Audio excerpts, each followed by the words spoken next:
The battle for the pool.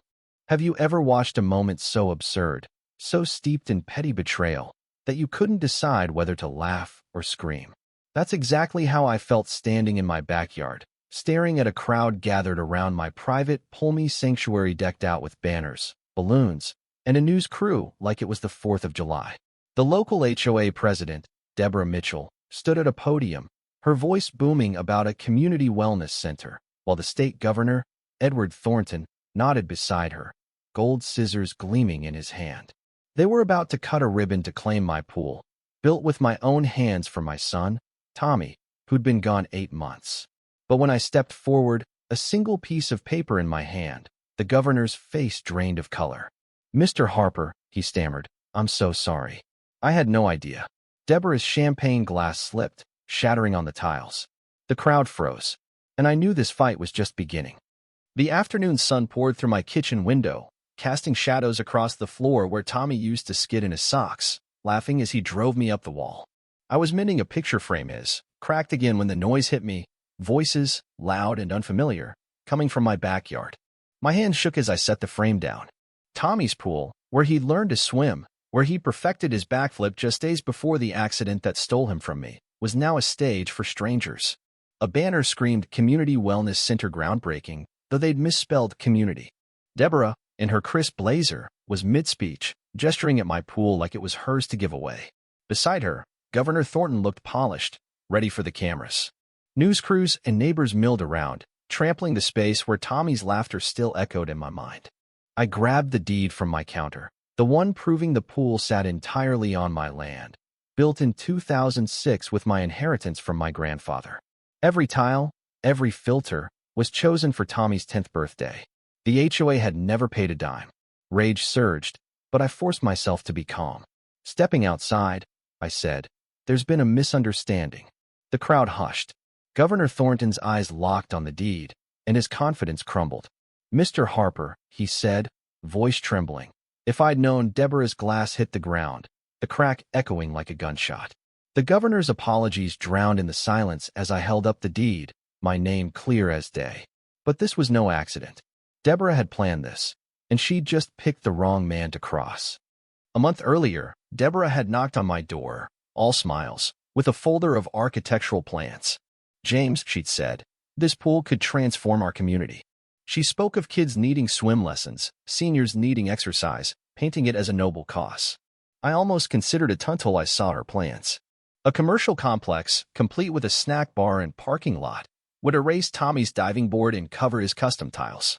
When I refused, her warmth vanished. Days later, flyers called me selfish. Neighbors avoided me. The local paper ran stories about missed opportunities for kids, quoting anonymous sources. Deborah was waging war. Then came the call that changed everything. "Mr. Harper, this is Patricia Reynolds from Reynolds & Associates," a voice said. "We represent your adoptive father's estate." My adoptive father, William Baxter, a billionaire industrialist, had taken me in at 8 after my parents' crash. When he died 6 months ago, I thought his fortune went to charity. Patricia revealed otherwise. William had left me 40% of Baxter Industries, worth $2.3 billion, triggered if I faced substantial unfair treatment. Deborah's scheme qualified. Armed with this, I hired Lawson & Partners, a law firm that could bankrupt most men in an hour. Lawson's team dug into the HOA's books and found $180,000 in consulting fees paid to Vista Development, a shadowy company tied to offshore accounts. The payments started 6 months ago, spiking after Deborah's visit. Meanwhile, I learned Deborah had lost her law practice 2 years earlier to a malpractice suit. This pool project was her desperate bid to rebuild her reputation. But something else gnawed at me: Tommy's accident. The police report felt incomplete, and witnesses were unlisted. On a hunch, I requested it again. Days later, an unmarked envelope slid under my door. Inside, a photocopied page listed a witness, Nathan Prescott. A note read, "He was there. Why did his name vanish?" At an emergency HOA meeting, Deborah waved a forged document with my signature, claiming I'd agreed to donate the pool. I stood, calm, and laid out my evidence: the deed, permits, receipts, and her fake signature, wrong in every detail. The room turned on her.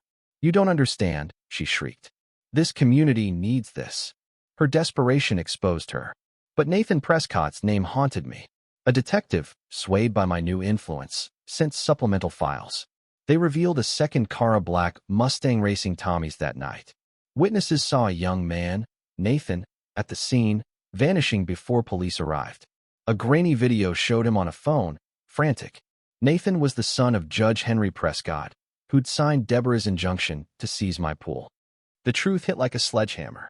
Nathan killed Tommy in a drunken race, and his father buried it.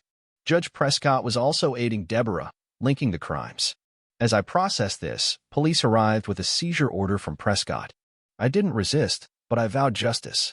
Lawson's team leaked our evidence bank records, Deborah's calls with Vista, Nathan's phone logs to the press. Social media erupted with justice for Tommy.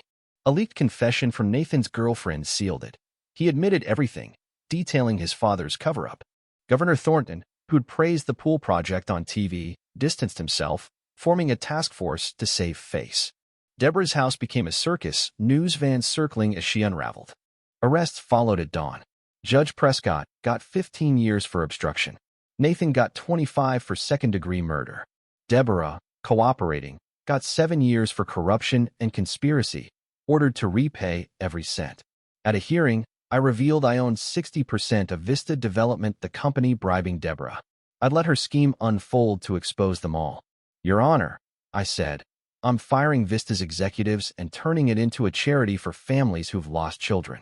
My pool will be the Tommy Harper Memorial Pool, free to the community, under my control. Governor Thornton's career collapsed. At his testimony, I showed Tommy's photo, his smile frozen at 16. This is the boy you tried to erase, I said. He wept, his apology hollow. A year later, the Tommy Harper Memorial Pool thrives, filled with kids' laughter. Tommy's diving board stands proud, used by young dreamers. Mrs. Larson, my neighbor, says she feels Tommy's spirit in the chaos of summer days. I believe her. Sitting by the pool at sunset, I feel peace. Justice didn't bring Tommy back, but it honored him. Deborah was right about one thing. The pool is a gift to the community, but on my terms, not hers. What do you think about the violence and injustice in this story? Have you faced corruption or loss? Share your thoughts below. Stand up, speak out, and let's keep this conversation alive.